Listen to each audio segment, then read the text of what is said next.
Hello and welcome to Reality Recapped, where I recap all of the trashiest reality shows. If you're new here, welcome. My name is Heather. I have a bachelor's degree in psychology, and it's through that lens that I watch these shows and make my comments. Of course, I have not met with any of the people on this show, so everything that I state is simply an opinion. My channel is a little bit of education and a whole lot of snark. In this video, I'm going to recap Sister Wives Season 18, Episode 6, The Understatement of the Year. The episode opens in Salt Lake City. McKelty, Tony, Avalon, Aspen, and Mitch have come over to paint a Valentine's Day themed project. Personally, I love a painting project. I've done a few of these, and oh my goodness, I wish I could find the photos of my quote-unquote work. It would give us all a real good laugh. Christine says Valentine's Day isn't the most polygamist-friendly holiday. They don't really know what to do for it. I have to say, I don't know that Valentine's Day is the best for monogamous relationships either. There's all these expectations, and then they don't get met, and then there's annoyance and frustration. And let's just forget about Valentine's Day, shall we?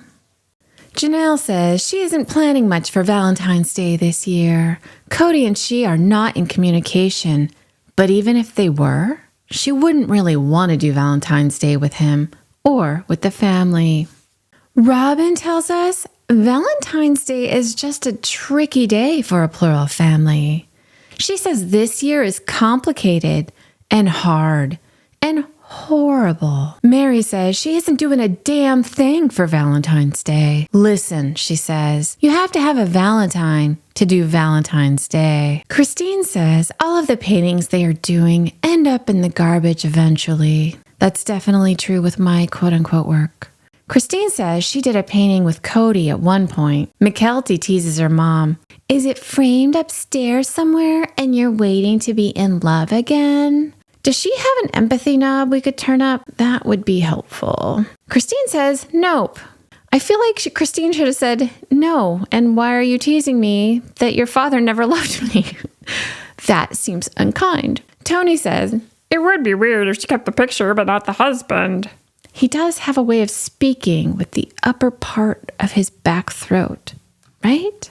In her confessional, Christine tells us Cody wasn't very good with Valentine's Day gifts. There were some times where he would bring over a Valentine's Day gift. Then they play an old clip of Cody handing out roses to all of the sister wives. He hands one to Robin and says, I couldn't do a vase. It's too heavy. This can't be the same man who worked out in Janelle's garage to Pachelbel's Canon in D major.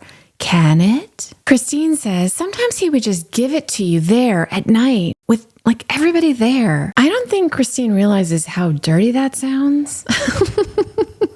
Christine says she should have had more empathy for Cody going through that. But she didn't. Not really, she says. And then she says, but now he just has Robin, so he's probably fine. And then she catches herself and says, oh, that was snarky. That was rude. We all love snark here, Christine. Keep it coming. Please take a minute to give me a thumbs up. It helps push the video out into a wider audience, and I would love it if you would help me grow my channel. Thank you. McKelty asks if Christine is going to move on and find a new husband. Christine says yes. McKelty asks when. Christine says she needs to talk to Truly about it and see, but she says she's been talking to a matchmaker, and Aspen's face is like, what? But to her credit, Aspen doesn't say anything. In her confessional, Christine says she's super nervous about dating and she isn't ready. She says she didn't have a great intimate marriage at all, and so the idea of putting herself out there again, no, she's not ready. She would like bald, tattoos, and driving a motorcycle. That's the vision, she says. Christine says the tattoos would be fantastic because it's pretty much the opposite of Cody. Not on purpose, but maybe, she says. She's just looking for something Cody never was. I just want someone who's a partner, a good communicator, someone who's funny. Christine tells her kids she's told the matchmaker about everything, how many kids she has. And the matchmaker said, why don't we lead with that you have 6 kids, but that you have 3 grandkids? And this is why I love Christine. She's including Maddie's kids as her grandkids. It's ironic to me that Cody is saying Christine never wanted the big family. She only wanted him. When you see things like that, it's clear she wanted the bigger picture. Christine tells her kids she's definitely going monogamous this time. She's done with polygamy. Tony asks if she's concluded that polygamy doesn't work. Not for me, Christine says. It did, and I'm not going to regret where I am, McKelty says, that's good, because you got me from polygamy. McKelty sounds a lot like her dad here. Christine says, yeah, all of my kids are from polygamy, so I don't regret it at all. In her confessional, Christine says it took her a long time to leave. For example, like leaving her church, she was going to do it all classy. I'd really love for her to talk more about leaving the church. I believe that when the family went public, they were excommunicated from their church, from the AUB. So is that what she's talking about? But we've seen that they were practicing and having a church of their own in Las Vegas. So I've mentioned this before, but one of the things that I really dislike about this show is the lack of cultural information. The show is an attempt to show polygamy as just another lifestyle and to normalize the lifestyle. As the audience, though, we lack an understanding about a lot of their beliefs and the rules that they follow because they never really explain it to us.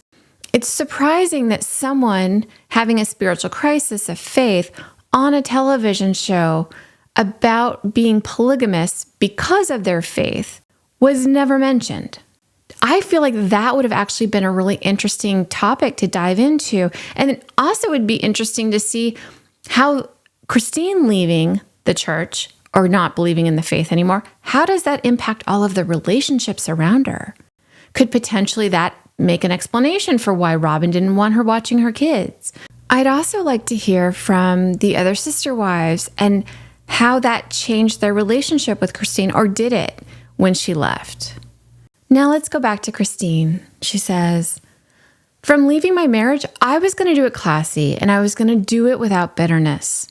That doesn't mean sometimes I'm not frustrated and angry and disappointed, and I don't like all of the control that happens. I'm still going to be as classy as possible. I think deciding how you're going to walk through challenge is beautiful. There's so many things that we can't control in life, but we can always control our own behavior. And I think there's a nobility to Christine's decision to take the high road. This benefits her too. With this kind of framework, she can sidestep back and forth that often happens in divorce.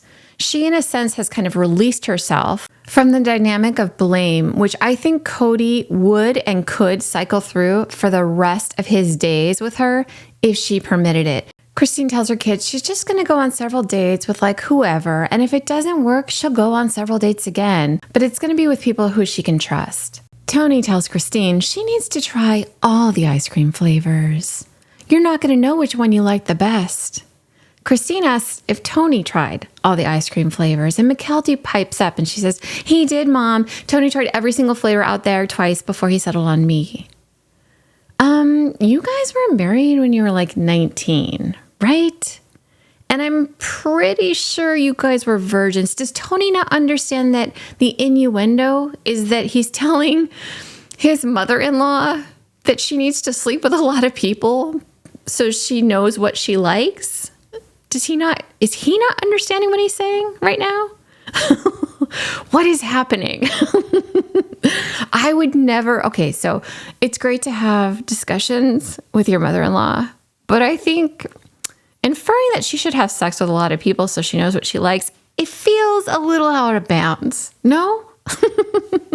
In her confessional, Christine tells us, Tony is not afraid to bring up things that are uncomfortable. Christine tells us no, she will not be sampling all of the ice cream flavors. No. Christine says to her kids she was married to someone who apparently wasn't physically attracted to her, and the biggest reason she hasn't dated is because McKelty interrupts her. I don't get that.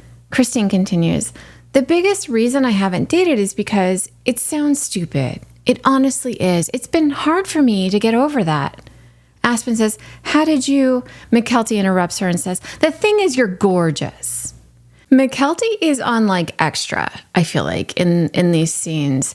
I understand her intention. Her intention is to console her mom and alleviate this fear that her mom has by saying, but you're gorgeous. And it's true. Christine is gorgeous. Everything that McKelty is saying is correct. I think McKelty feels kind of anxious when her mom is talking about how her self-esteem has been affected, and that's uncomfortable for McKelty. So she's just like, you're just gorgeous. Don't worry about that. That's crazy. But really, for Christine, not that her daughter needs to do this, but for Christine or for anybody else that's going through something that's really tough, it's very healing to have someone who is just sitting, listening, and taking in everything that you're saying about whatever it is that you've been going through. And you don't need to edit the other person. You don't need to provide them with advice. They may not be looking for that. They may literally just need someone to listen to their story. There is something really healing about just sharing kind of a burden that you're going through with somebody else. And you know they're listening fully to what you have to say, and they're trying to understand your perspective. And that in of itself is an incredibly healing thing to experience. In her confessional, Christine says, he's the only guy I've ever kissed. What if I suck at kissing? I don't know. I know that someone didn't like it. Do you see why it's scary? Do you see why it's terrifying? We totally understand that. It would be difficult. It would be hard. Tanner is doing his snore thing, so if you hear him, that's what's going on. So I've been wanting to talk about a specific type of therapy for a really long time, and I think we can use Christine's fear of dating as a really great example to kind of go through cognitive behavioral therapy, or CBT for short. If you're not interested in learning about something that could greatly improve your life, I get it. You're welcome to jump forward. I'm going to enter a timestamp here, and this is when the CBT stuff is going to be over, and so you're welcome to skip it. All of the resources that I'm going to show you are going to have links in the description box below. And now my neighbor is using their leaf blower. I don't know if you can pick that up, but so if you hear snoring or a leaf blower, you're not going crazy. That is my life now. So what is cognitive behavioral therapy? It is a form of psychological treatment that has been demonstrated to be effective for a range of problems, including depression, anxiety disorders, alcohol and drug use problems, marital problems, eating disorders, and severe mental illness. Numerous research studies suggest that CBT leads to a significant improvement in functioning and quality of life. And in many studies, CBT has been demonstrated to be as effective or more effective than other forms of psychological therapy or psychiatric medications. It's important to emphasize that advances in CBT have been made on the basis of both research and clinical practice. So CBT is an approach for which there is an ample scientific evidence that the methods that have been developed actually produce change. In this manner, CBT differs from many other forms of psychological treatment. So CBT is based on several core principles, including psychological problems are based in part on faulty or unhelpful ways of thinking. Psychological problems are based in part on learned patterns of unhelpful behavior. People suffering from psychological problems can learn better ways of coping with them, thereby relieving their symptoms and becoming more effective in their lives. CBT treatment usually involves efforts to change thinking patterns. These strategies might include learning to recognize one's distortions in thinking that are creating problems and then reevaluating them in the light of reality, gaining a better understanding of the behavior and motivation of others, using problem-solving skills to cope with difficult situations, learning to develop a greater sense of confidence in one's own abilities. Cognitive behavioral therapy also usually involves efforts to change behavioral patterns. These strategies might include facing one's fears instead of avoiding them, using role-playing to prepare for potentially problematic interactions with others, learning to calm one's mind and relax one's body. CBT places an emphasis on helping individuals learn to be their own therapists. Through exercises in the session, as well as quote-unquote homework exercises outside of sessions, patients and clients are helped to develop coping skills whereby they can learn to change their own thinking, problematic emotions, and behavior. CBT therapists emphasize what is going on in the person's current life rather than what has led up to their difficulties. For example, if you had a really troubling childhood, that's important to know, but what you're working on is how you're responding to things in the present day. So a certain amount of information about one's history is needed, but again, the focus is primarily on moving forward in time to develop more effective ways of coping with life. So now we're going to take what Christine is experiencing, her fear, and we're going to use that as an example so that you understand better what I mean by cognitive behavioral therapy. So the first thing that we do is we describe the upsetting event. In this example, we're going to use Christine's own words. I'm afraid to date. The second step is to record and rate the negative feelings or emotions that you're having about that statement. So on the left-hand side, you're going to see angry, anxious, embarrassed. On the right side, you're seeing further descriptions or similes to those words. For example, if you felt mad, the emotion you would write would be angry. There's a total of 6 emotions. They are angry, anxious, embarrassed, guilty, hopeless, lonely, sad, and stressed. I want to be very clear here that I am not saying how Christine feels about this situation. I'm not putting words in her mouth. I don't know.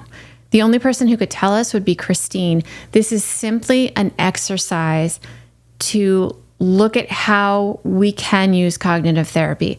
So again, I'm not saying Christine feels any of the things that I'm using in this example. This is just an example. So going through the list, I'm going to pick out 6 emotions that I think Christine is feeling. And then I'm going to rate the percentage, 100% being the most, 0% being the least. So in this example, we can see that anxious is high at 85% and embarrassed is high at 75%. So I'm going to focus on those 2 emotions. Now we're at step 3, and this is called the triple column technique. The first column, we're going to list what our negative thoughts are about the upsetting event. Fortunately, Christine has given us 2 things. One thing that she said was, what if I suck at kissing, right? That was one of the things, one of the fears that she has about dating is, what if she's a bad kisser? The other thing that she mentioned was, well, my husband had me and he didn't like it. So now we're going to take these 2 statements that contribute to her feeling scared about dating, and we're going to look at the distortions that could be around these statements. So when we're feeling upset, our thoughts are often illogical and distorted. That sounds dramatic, but it's true. It doesn't mean that you're in psychosis. It doesn't mean you have a mental health issue. It's normal. It's normal that when we get upset, we become dysregulated and we take things in a way that maybe they weren't intended. We get clouded. So this is a way of unpacking that. There are 10 types of distorted thinking. They fall into 10 categories, and I'm going to go through them here. First one is all or nothing thinking, seeing things in black and white, either all bad or all good. Number 2, overgeneralization. You view a negative event as a never-ending pattern of defeat. Number 3, mental filter. You dwell on the negatives and ignore the positives. Number 4, discounting the positives. You insist that your accomplishments or positive qualities don't count. That's a typo. I'm not going back and changing it. It takes way too much work. I'm sorry about that. Number 5 is jumping to conclusions, and these fall under 2 categories. The first is mind reading. You assume that people are reacting negatively to you. So the other one is fortune telling. You predict things will turn out badly. Number 6, magnification or minimization. You blow things way out of proportion or you shrink their importance. Number 7, emotional reasoning. You reason from how you feel. Number 8, should statements. You criticize yourself with shoulds and shouldn'ts and must and oughts and have tos. Number 9, labeling. Instead of saying, I made a mistake, you tell yourself, I'm a jerk or a loser. And our last one is blame. You blame yourself for something you weren't entirely responsible for, or you blame other people and overlook ways that you contributed to the problem. So in the second column, I'm going to write down the distortions that I think are happening with these statements. What if I suck at kissing? It's an all or nothing thinking, meaning you're either all good or all not good, right? Or you're discounting the positives. You might come up with different distortions than I do, and it's going to be different for everybody. So just know that. There's a lot of correct answers here. So if you didn't select one that I selected, doesn't mean that you're doing it wrong. It just means that we selected different responses. There's a lot of overlap here. So FYI. So then what we're going to do is we're going to replace our negative thought, what if I suck at kissing, with a positive thought. So one thought that I came up with for the all or nothing distortion was a good kisser is subjective, which is true. Different people like different ways of kissing. Some people like a lot of tongue, some people like a lot of lip, and these are just preferences. None of them are wrong, none of them are right, none of them are valid or invalid. We could keep adding more positive thoughts to replace that negative thought under all or nothing. For example, we could talk about maybe learning how to kiss, quote unquote, better is developing more of a skill set or a different skill set. So it's not just one answer for each one. Everybody's answers are going to be different. That's okay. It doesn't mean you're not doing it right. You're doing it right. Let me tell you. So the second one I want to move on to is discounting the positives. And what I've mentioned here is that relationships contain a lot of facets, right? So just let's say, for the sake of argument, that she is a horrible kisser. Let's say that. But there's a lot of facets to a relationship. Kissing is one. Sorry, that's Tanner. He's in his deep state. So there's a lot of facets to a relationship. And I would say that kissing is probably a very small sliver of everything that goes into a relationship. Some people would weigh that heavier, some people not so much.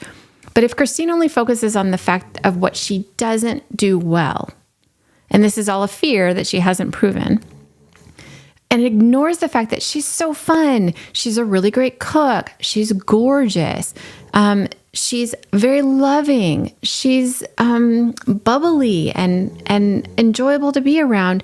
She's discounting her positives, and see how that distorts the larger picture.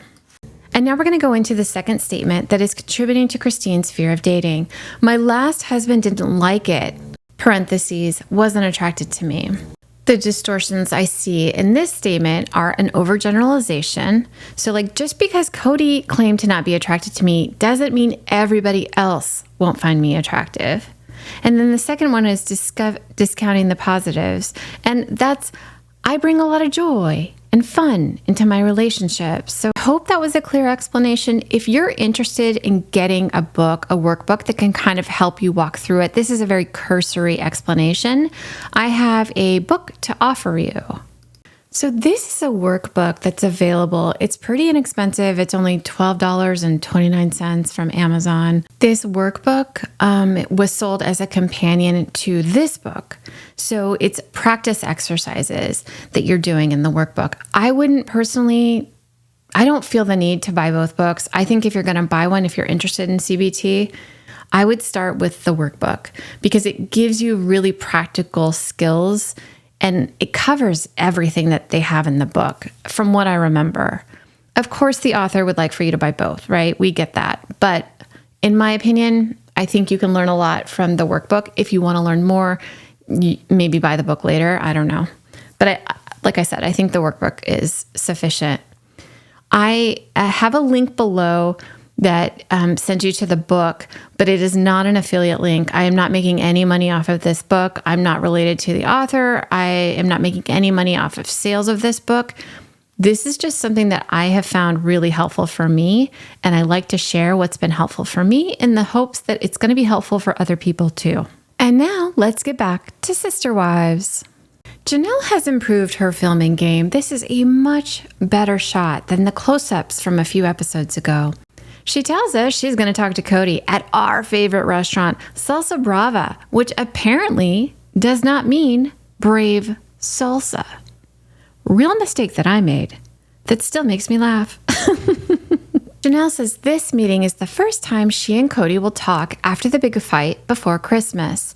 It's been 6 weeks since they've spoken. They replay the clip of an argument, And all of a sudden, my blood pressure is through the roof. Cody is telling Janelle that she's gaslighting him, which is hilarious. Anyway, we all remember how bad that fight was and how awful Cody was during it.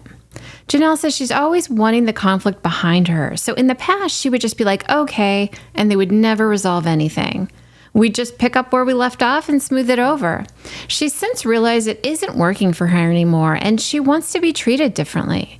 She wants some more things out of a relationship. And she doesn't know if they can do that with theirs, but she says it would be stupid to throw away 30 years. I've mentioned this before, but I don't think I would want anything to do with someone who would treat my children with such disregard, even if it was their father. You don't punish your children for disliking their mother, and I suspect Janelle tends to toe the line until she's made up her mind. So I think she's trying to stay open and not say anything publicly or definitively until she really knows what she's going to do. We cut to St. George, Utah. Mary's at her B&B talking to her friend Jen. Mary says Jen is her best friend who runs the B&B for her. Jen and Mary met in Las Vegas after Jen's pest control company sprayed their houses. I have never made a friend that way, but hey, Jen does seem like a great friend to Mary. Critters, not so much. Jen was around during the time that Mary and Cody got a divorce. This was well over 10 years ago. She was also beside Mary when she went through the catfishing incident, and Jen never shared any of the intimate details of the family with any gossip magazines. As a result, Mary really trusts her, and I have to say, having a friend who isn't selling your juicy story to the media, and we remember what a huge story that was. Jen really did have an opportunity to make at least a few $1,000s, I would think, from selling a story. I think Jen has proven that she can be trusted with private information. Mary shows Jen a pillow one of the guests left for her. It's a photo of Mary and her mother in front of the B&B. It's an incredibly sweet gesture. Mary says her mom loved living at the B&B and was at home there. Mary and Jen sit down in the parlor. Mary says she hasn't told Robin her plans to move her clothing business to Flagstaff. There doesn't seem to be a good time to do it, she says, but she's been wanting to tell her for a few weeks now. Mary feels like Robin is the only one who will care that Mary's leaving or have a problem with it. Jen asks if she's made her final decision. It's like, for real? Mary says it causes her a lot of anxiety, but yes, I'm going to move the clothing up here so I can be here more often. You can help me with that part of it. Jen says she will totally help. During school hours, you've got me, she says. I think Robin will understand. You'll only be here like part-time. You'll still be going back. Mary says she would like her relationship with Cody to become like a good marriage relationship, but that's not where it is right now. And I feel like when I tell him I'm moving, he's going to interpret that like I'm done with this relationship, and that's not where I am. Oh, geez, Mary, my brain freaking hurts. How can we help you get there?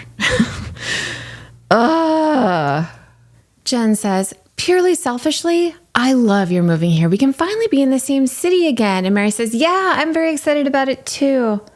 Jen asks whether she's done anything with the carriage house. Mary tells us the carriage house has a lot of stuff in it that she needs to relocate to use as storage for a clothing business. Jen helps her out, cleaning it out, getting it all organized so she can move her clothing business up, and that basically wraps up Mary's segments. Now we head back to beautiful Flagstaff and to Salsa Brava, where Janelle is meeting Cody for lunch.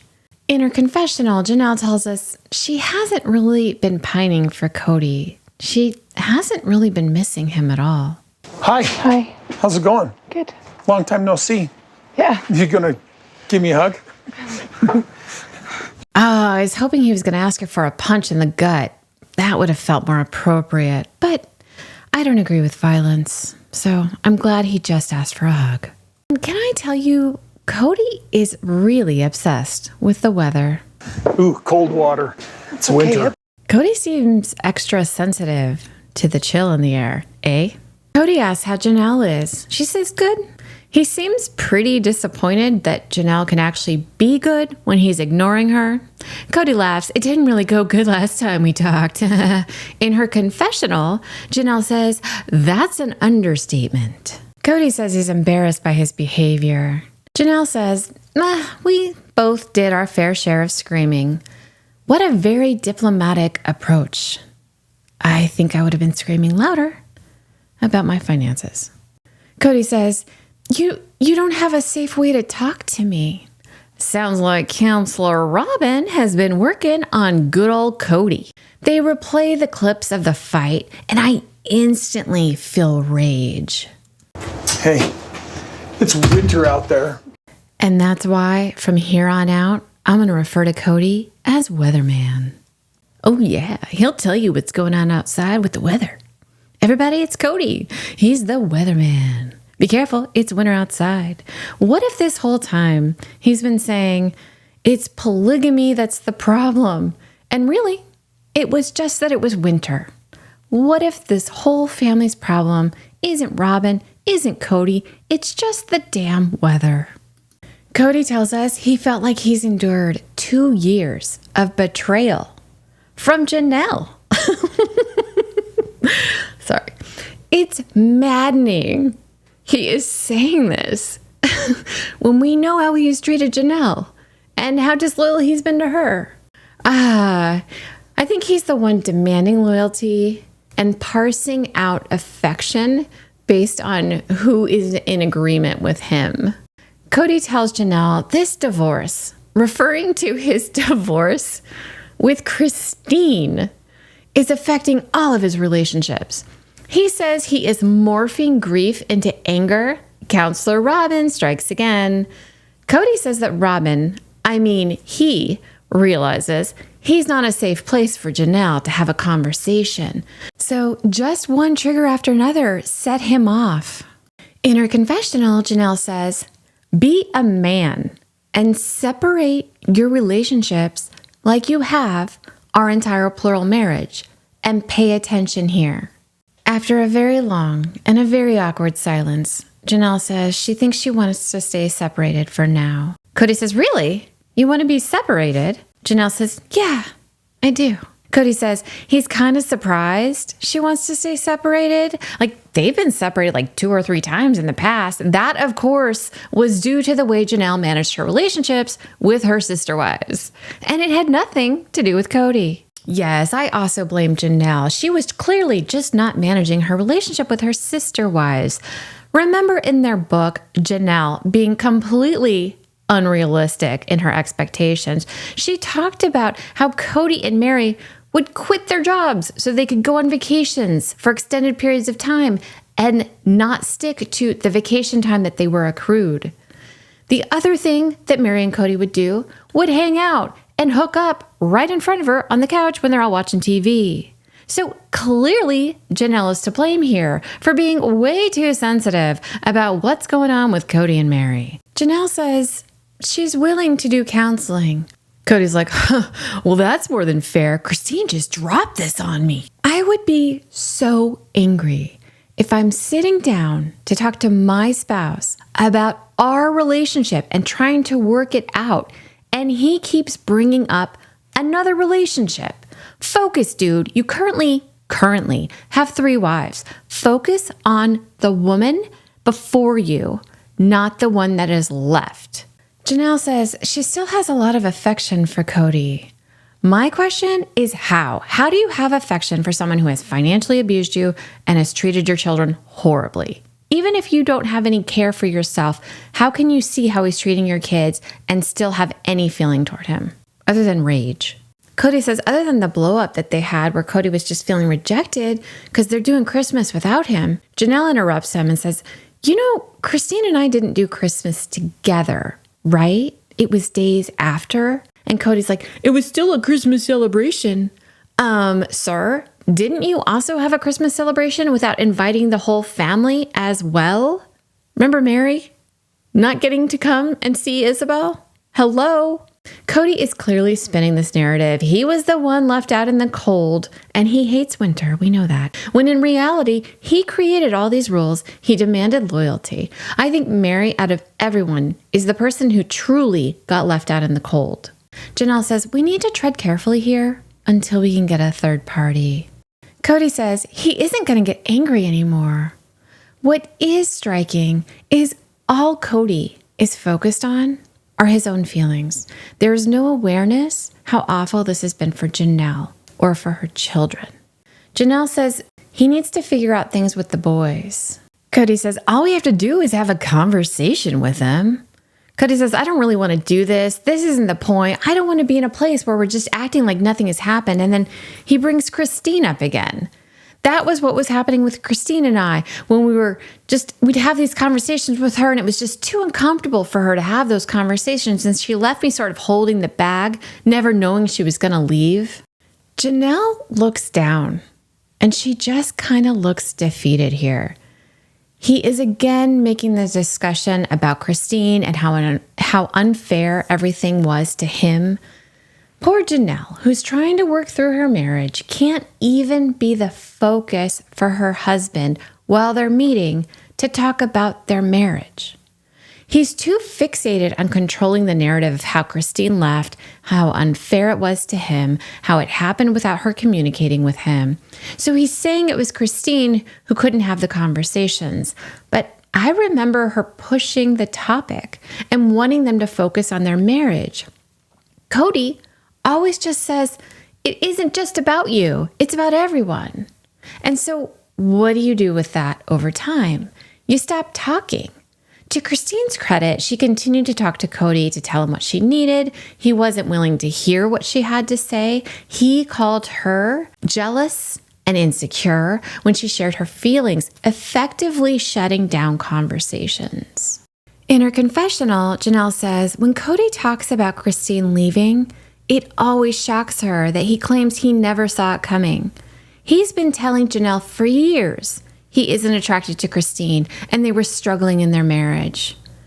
Janelle says, I would have left his ass the first time he said that to me. Cody says he's not going to be angry with Janelle anymore. So if she wants to do a separation, I understand, but I'm not going to be angry anymore. Janelle says she doesn't know how she's going to reconcile with him unless all of her kids can be. Like, you haven't called Savannah in 6 weeks. You didn't even call her at Christmas or get her anything. Oh, everybody. In his confessional, Cody explains to us simpletons that he couldn't hang out with his kids because the mothers kicked him out of the environment that he knows his children in. Again, Cody bears no responsibility in the breakdown of his relationship with his kids. It's the mother's fault. There really is no rectifying a relationship when someone refuses to own their own actions. How can you fix anything if your self-esteem is so low you can't acknowledge when you make a misstep? CBT would be very helpful here, but only if he was willing to face things. Cody tells us he's just trying to survive all the heartbreak, while Christine and Janelle play mean girls together. He is so distorted, it's almost comical. And then it gets real comical. Cody says Janelle isn't in love with him, but she thinks he's hot, because he's got nice pecs and a great six-pack abs. But that's all she's interested in. Oh my gosh, thank you for the unintentional comedy, Cody. Yes, Janelle just sees you as a piece of meat that she wants to get her way with, and she doesn't understand your very complicated feelings. Then we cut to Janelle in her confessional, and she's like, whoa, buddy, you're way missing the boat here. There is way more to a marriage than just physical attraction, and we're in big danger here. As a viewer, it can be really hard to understand what Cody is saying. It sounds ridiculous, of course, but I think what he's doing, he's attempting to soothe himself. He's saying, I'm very attractive. Janelle likes my physique. I mentioned narcissistic injury before, and I think this is a way he is soothing himself during a period of time when relationships are disintegrating. So narcissists project huge egos, but they do that because they feel hollow inside. They don't really have self-esteem. So they only feel good if they're being fed by the people in their lives. So he's attempting to boost his own ego here by claiming to be very attractive. And so he may be telling himself, Janelle won't leave him because she's so attracted to him. He does have value. And that is a way that he's soothing himself while I guarantee you, He's feeling really discombobulated with everything that's happening. We cut back to Cody, who's responding about not being around Savannah or calling her for over 6 weeks. He says he's been doing a lot of business at night, and so he isn't available to be around Savannah because when she gets off school, he's working. Maybe that's true. Let's pretend that it is. But even if it is, you can't call her for 10 minutes. It's been 6 weeks. You couldn't figure out how to take her to lunch on a weekend? Cody says all of his interactions with Robin's children are because I'm with Robin and interacting with her children. You don't say, Socrates. What a thinker, this one. So he has to make a plan with Savannah and interact with her without Janelle. Duh. Your relationship with the children you helped create is your responsibility. Robin has said she sets up her kids to have a relationship with Cody. That isn't her job. He needs to be a father. He decided to become one to many children. And part of being a father is putting forth effort and maintaining relationships. Cody says if he was at home with Janelle, he would be interacting with Savannah. Wow. Father of the year over here. You mean if you were in the same place and in the same space with your child, you wouldn't ignore her? Cody claims he would spend 2 nights with Janelle and 2 nights with Robin. Sure you would, bub, just like you have been doing this whole time. Wait a second. Cody says that Janelle has made it clear that that's not going to be happening. And Cody has entered a new level of the ignore your wife game, where the wives finally say, I want to separate. And then he says, I would come over, they just don't want me anymore. Poor Cody. Nobody understands how unfair all these women have been to him. Back at the restaurant, Cody says to Janelle, well, COVID. Janelle stops him. And thank God, can we just not talk about COVID anymore, please? Janelle says, it isn't about COVID. It's about only seeing one person's perspective. You're saying that my boys have to apologize to Robin. Now we get Robin, who's making this face, which is the exact face that we're making because she's on our screens. Robin claims for the millionth time that Cody asked the boys to apologize, that she didn't want that or need that, and she's actually not happy that he was doing that. I think the real reason she's unhappy is because her behind-the-scenes puppetry is exposed. I think Robin only would have had to act hurt, and Cody would have swooped in and tried to protect her.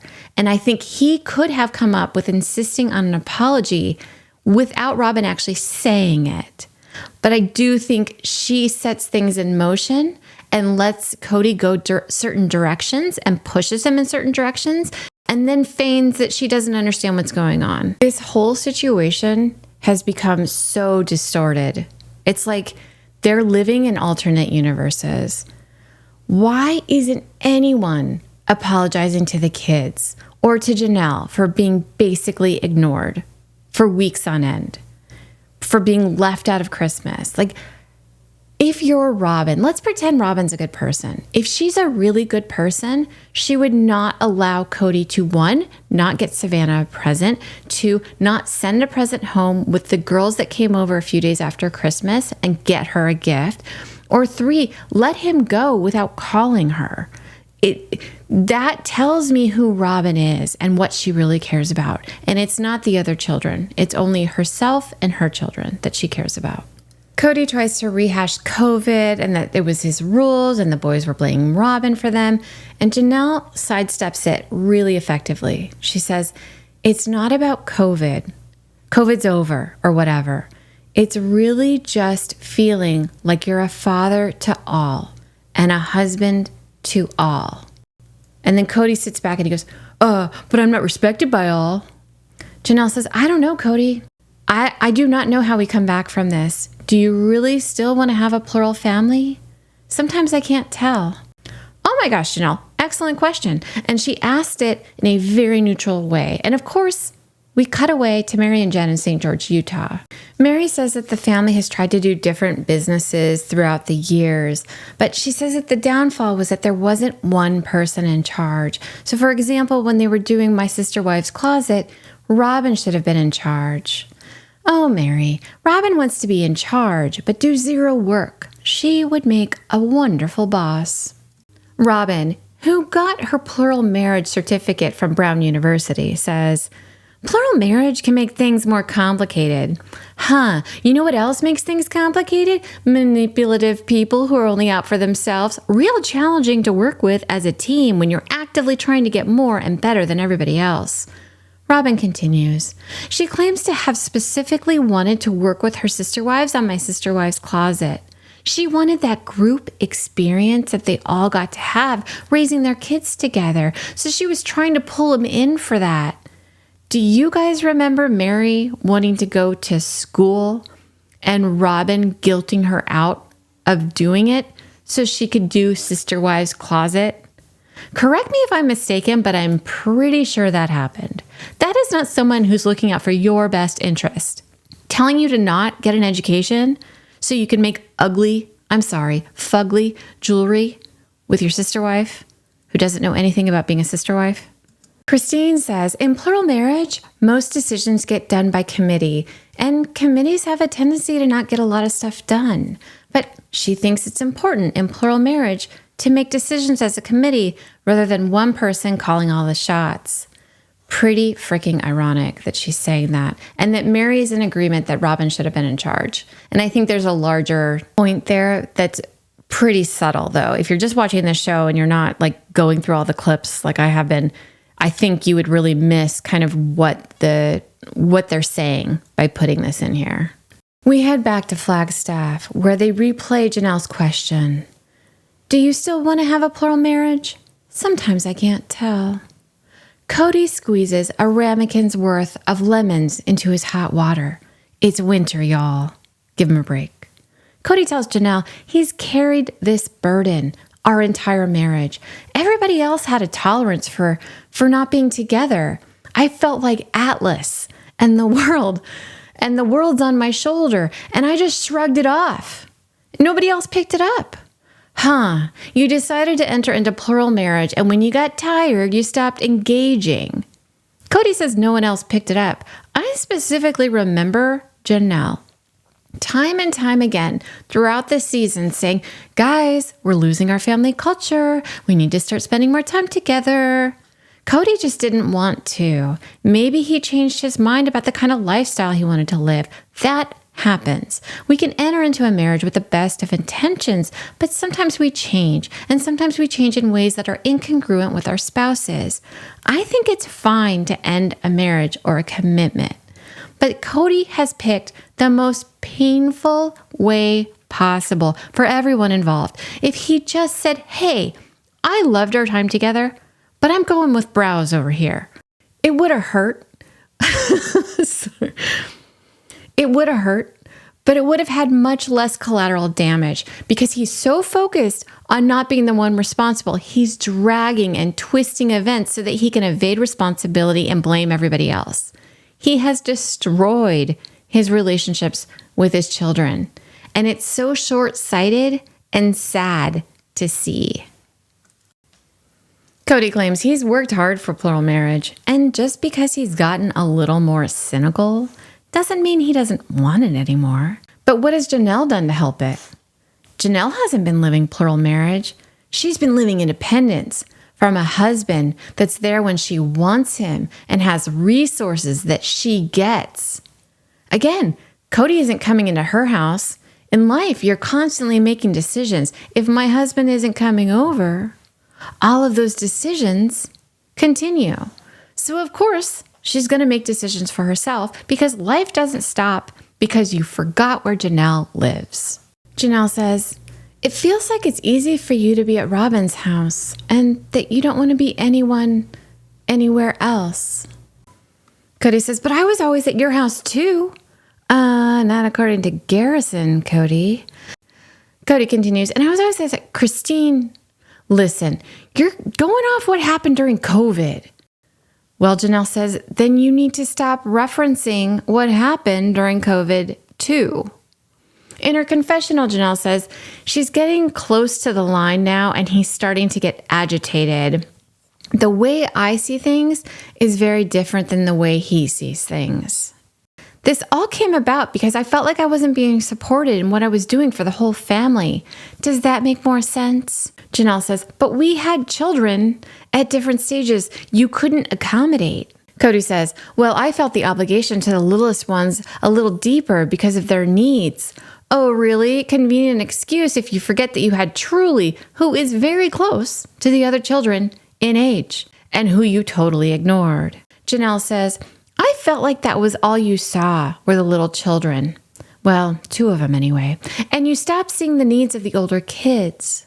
Mary says Cody has always made it a point to be part of his kids' lives, especially when they're younger. She thinks it's easy for him to forget he should still nurture relationships with his adult children as well. Cody says, listen, I didn't overreact to what was going on with Gabe and Garrison, but, I think I went too extreme on how I felt. And in the end, I should have just been like, we need to have a conversation. Not that, you guys owe me an apology. And anybody who is adult and had to make their own choices, they're free to do that. But I had to be able to protect the babies. I wish Saul and Ariella had the same value to the whole family that they see other people have. Robin rears her ugly head again via Cody's mouth. It is she who is constantly pointing out her kids are on the outs with the family. When we see the other children reaching out to them, including them, it's just so sad because I think those kids are going to believe what she's saying, that they don't want to have a close relationship with them. And that's not true at all. Janelle says, see, I think those kinds of statements are dangerous because you assume a lot there. There is a lot of judgment there. So that's the kind of place where we need a counselor. Cody says, it doesn't matter as much now, but at the time, I felt like I was being gaslit, manipulated, and lied to. In his confessional, Cody says he thinks Janelle is pointing her finger at some kind of favoritism towards Solomon and Ariella, which is the same favoritism I always gave to any of my little kids. Again, Cody forgets Truly. Where was her favoritism, bud? Cody says, when they're little, I give them a lot. When they're adults, I still give them a lot. But I don't feel like my obligation is the same to them. Janelle says, okay, we're just going the rounds here again. I've mentioned this before, but I want to repeat it again. It is common for narcissists to kind of fall out of favor with their children once their children move into kind of a preteen age. So young children typically adore their parents, which really feeds the ego of a narcissist. Once the child moves into a different developmental phase, it's normal for the child to move away from their parents a bit. They're differentiating themselves from the beliefs of their parents and their own beliefs, and they'll be more interested in hanging out with their friends and may consider their friends' opinions more heavily than their parents. I think for narcissists, this feels like a rejection rather than a normal development of a preteen into adult years. Cody is first and foremost focused on how others adore him. Again, he feels empty. So if people aren't feeding him, he loses self-esteem. So any perceived slights will cause him to discard, meaning he will drop them if he feels like they're rejecting him. Cody says, you're not validating what I'm saying. Janelle laughs. See, we're just going round and round. You're not listening to me either. But you're trying to lay it on an idea that I didn't want to be around you, and that's not true at all. No, Janelle says, I just asked you if you still want to live plural marriage because I'm not really sure. And then their food comes, and oh my gosh, I realize I'm hungry. It looks like Janelle got tacos. Cody got lemons. No wonder why he's so sour all the time. In her confessional, Janelle says she doesn't feel like she's getting what she deserves from Cody. She says she's pretty independent. She doesn't need a lot. But when it comes down to where he all of a sudden doesn't want to be a father to her kids because they disagree with him, that sort of changes the cost-benefit equation for her in this marriage. Cody claims to have always wanted to be a father to all of his children. It's been his whole goal in life. But you're only concerned about how I am at your place? Then you're a monogamist. So stop trying to act like I did something wrong for 20 years. And then the real monogamist at the table announces, i.e. Cody, you know what? It's true. I've been in a place where I don't feel like without being in plural marriage, we can be married. So it's like, okay, well, then we got to figure out plural monogamy. Yes, Cody, if plural marriage is your problem, just call it something different and everything is solved. Plural monogamy it is. Cody tells us plural monogamy is where you're not functioning as one family. You're multiple families, a husband with 2 families. Don't you mean a husband with 3 families, Cody? Cody tells us, so Janelle's not interested in reconciling with Mary? Cody, neither are you. What are you talking about? He goes on, and I understand because I'm not sure Mary and I can reconcile, but she's not interested in a relationship with Robin at all. Huh, she's not? That's hard to believe because Robin has been such a lovely sister wife to her. It's not like she's taken and used money from Janelle for her own purpose or turned her husband against their children or blamed the whole family for not embracing her children when all the family did was embrace the children. It's so hard to believe. Cody continues, so it'd be me at Robin's house and me at Janelle's house. So the 2 families, they don't interact. That's plural monogamy. Janelle says Cody is the one who actually brought up the word and the term plural monogamy. And he acts like it was my idea, she says. Great example of gaslighting. Thank you, Janelle. Janelle says, for the last 6 weeks, I wasn't sure I was going to stay. Cody grunts and shovels a fork full of shredded beef into his mouth. At least the separation hasn't affected his appetite. Janelle says she isn't throwing in the towel. She just needs to be separate while they figure this out. Cody asks, what's the value of the separation? Oh, now you want to get together, Cody? Okay. Janelle says she feels like she's more aware of what she needs when he's not there. When you're there, I just want to forget everything. Cody says, I'll lay back. Oh yeah, Cody? You're going to just lay back and give Janelle, the one who's objectifying you, what she wants? I don't believe it. Janelle continues, it's easier for me to focus on what I need and when I need to communicate to you. Cody tells us he doesn't get it. The punishment seems way beyond the crime. Maybe that's just a wake-up call for me, he says. Maybe she's not interested in this at all. Maybe she's got what she's needed and is moving on. Janelle says, we need a redefinition. I'm still not 100% sure we can save it. Cody, in his fake cool church voice, says, really, you don't think so? Janelle says, I'm really angry still. I don't know. I don't really have any kind of estate or anything, Cody. I don't have anything in my name. I have the properties. They're all mishmashed. Yeah, but that property is what, Cody? All that property is in your name. Janelle is effed in this situation. I wish you would stop talking and just kind of make him answer. Not that it's going to make him take responsibility or anything, but dang, let's at least have some uncomfortable silence in front of the camera as Janelle lays out the financial abuse. One thing that Janelle could do in this situation, we know that she gave money to Robin and Cody so that they could buy that big McMansion, right?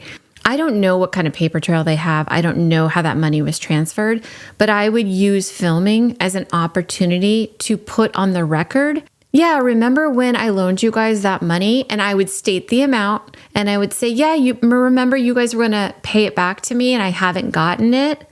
I would at least try to substantiate the money that I gave and whatever their agreement was, because I feel like that potentially could at least show inconsistencies in what Cody has been saying if he agrees to it in front of Janelle. He's not smart enough to understand that she could potentially be trying to figure out ways to get her money back. And this is a long shot, but my gosh, wouldn't that be amazing if she could actually get reimbursed for that money that she gave to them? And when I say gave, what I mean is loaned. In her confessional, Janelle says, Cody moved heaven and earth to get this house for Robin. They kept all their crap in U-Hauls for months. They lived in it as a short-term rental before they even bought it. I'm sitting here wow, I am stuck. I am stagnant. Cody says Janelle has the same assets as he does. Robin's house, he says, isn't an asset. It's a bank's asset. We have to house our children in that house for another 15 years. Let me tell you, the Sister Wives audience is going to enjoy you two trying to pay for your bills after you've been using the other wives' money to live. Going from 5 paychecks to 2 is going to be a huge lifestyle switch for Cody and Robin, and I can't wait to watch. Janelle says when Cody first left, she was like, crap, I don't have anything in my name. Cody looks confused. In his confessional, Cody says, this sounds like it's all about money for Janelle. It's like, have I always just been a resource for you?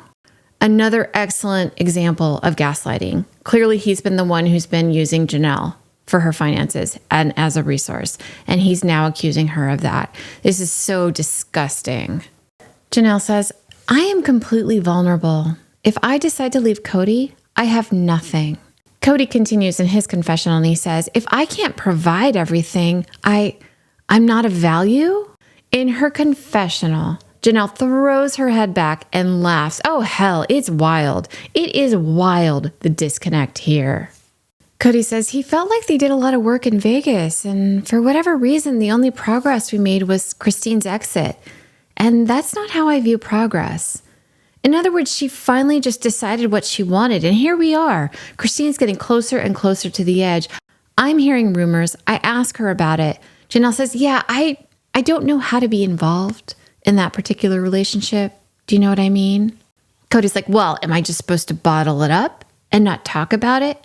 Oh my God, Cody, can you stay focused on the one wife who is in front of you currently? She isn't your therapist. You got some real issues with Janelle that need to be worked out, and you're asking her to be a sounding board for your situation with Christine, who left, like, what, a year ago? Janelle says, no, I'm just saying, you can talk about it, of course. Cody interrupts Janelle and continues his complaints. She's going to find somebody she's dating, and she's going to vomit all over about her divorce. Vomit, not a great word to use while actively eating a meal, but okay. Janelle says, and I'm not trying to shut you down while she tries to shut him down. No judgment. I would have said, we got one rule in this meeting. We are going to talk about us, you and I, not any of the other wives. Got it? Cody says, to talk about it might be counterproductive, he guesses. Yeah, dude, it's counterproductive. Can we talk more about how Janelle owns nothing? Janelle says she does not want to talk about this for the umpteenth time. Cody's been bitching about that for 6 months now. Get over it and reconcile it and move on. Cody says, Janelle, come on. You weren't having a great experience in Las Vegas. I mean, I need to know because that's so much to unwind for me. I thought we were like, I'm sitting there like this smiling idiot. And it turns out later, it's like, no, that was a bad experience. Janelle says, no, I thought we had some good years in Vegas for sure. Cody says, I was sprouting poetry. I think you mean spouting rather than sprouting, but okay. I was following you around and Janelle's like, I know. And then Janelle says, what we're all thinking. Well, he's like, we really had this great time in Vegas for a couple of years. Yeah, but that doesn't mean that somehow that excuses this right now. In his confessional, Cody says, Janelle denies this, but I had a renaissance with Janelle in Las Vegas. Ew, from all of us to all of you. Janelle tells Cody she misses him. She misses him and she doesn't know how to fix this or figure it out. But I don't want to just act like everything is okay and not fix things. I need something different, this time. Cody says, well, I agree. We need to be conscious about our relationship and how we're working it out and what we're doing. Janelle said it was just easier because you and our conversation is amazing. I miss our conversations. I have such a hard time understanding what Janelle could be talking about. I don't think Cody is bright enough to engage in conversations Janelle would even find stimulating. I hope she goes out and finds an actual smart man so she can recognize the difference between carrying the conversation with a dimwit and having someone mutually capable of adding to the conversation. Janelle continues, I don't know, maybe we weren't taking care of our actual marriage relationship. In her confessional, Janelle says she does miss Cody in her bed and in her house. Again, ew. But she's not being treated the way she deserves to be treated. Janelle says the lunch went much better than she thought it would. Cody asks, what did you think was going to happen? I don't know. I didn't know, she says. Cody says, you didn't think that I missed you? Janelle's like, well, no, because Cody interrupts her. You didn't think I want to kiss you on the lips and see you again? Ugh. Here's the thing, he says. You and I can be simple. It's everything else that is complicated. Janelle in her confessional says, yes, on a basic level, we're simple. If there was nothing going on and we're on some sort of desert island, we would be great. Let me tell you, we would be great. But no, life is not that. Cody says this whole thing with Christine it's very, very complicated. You and I are married. You and I are going to work this out. That's not going to matter. There'll be a safe place here. That's the weirdest thing in the world, you have to understand. To be getting divorced from one wife while you're having a relationship with another. Janelle's like, yeah, I imagine it's a conflict. Uh-huh. Cody's like, it's weird. Okay. In his confessional, Cody says, well, it went much better than Janelle expected. He kind of thought that they would reconcile right there. And she's like, no, I'm enjoying my independence, this freedom too much. So I want to stay separated.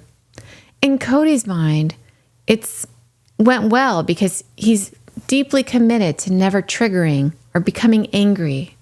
If I see those triggers coming, then I'm just going to stop. Janelle says, I don't know.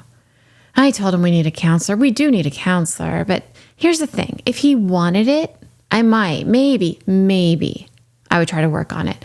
But he doesn't want it. I'm not going to sit here and put all the effort into trying to create this because I think there's something better for me. That's it for this week, you guys. I hope you enjoyed the video. If you did, please take a moment to give me a thumbs up. It helps the algorithm push my videos out into the ethers, and it helps my channel grow. Have a wonderful week. Until next time.